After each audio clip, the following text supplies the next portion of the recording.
মাননীয় স্পিকার, সামাজিক নিরাপত্তার সুফল কার্যকরভাবে উপকারভোগীদের নিকট পৌঁছে দেওয়ার লক্ষ্যে সর্বমোট ১১৫টি সামাজিক সুরক্ষা কার্যক্রমের ৩৪টি ক্যাশ ভিত্তিক কর্মসূচির মধ্যে ১৯টি কর্মসূচির অর্থ ইলেকট্রনিক উপায়ে গভর্নমেন্ট টু পার্সন G2P পদ্ধতিতে সরাসরি উপকারভোগীর ব্যাংক হিসাব অথবা মোবাইল ব্যাংক হিসাবে পাঠানো হচ্ছে।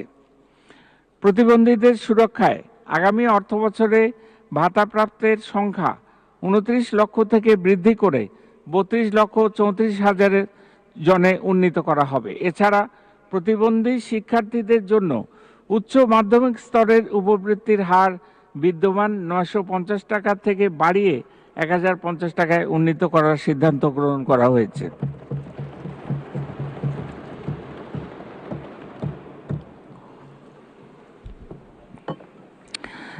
মা ও শিশু সহায়তা কার্যক্রমের আওতা আরও বিস্তৃত করার লক্ষ্যে আগামী অর্থবছরে উপকারভোগীর সংখ্যা ১৫,০৪,৮০০ জন হতে ১৬,৫৫,২৮০ জনে উন্নীতকরণের সিদ্ধান্ত গ্রহণ করা হয়েছে।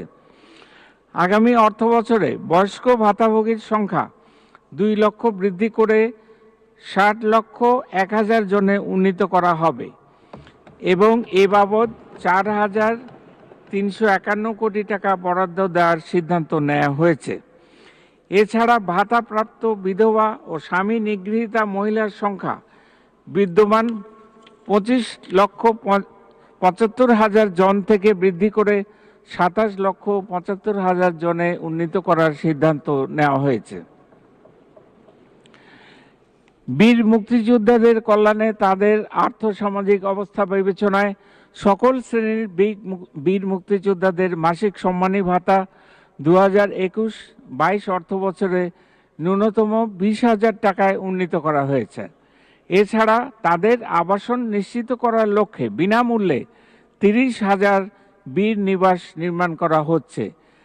ইতিমধ্যে ১১,০৫৭টি বীর নিবাস নির্মাণ সম্পন্ন হয়েছে।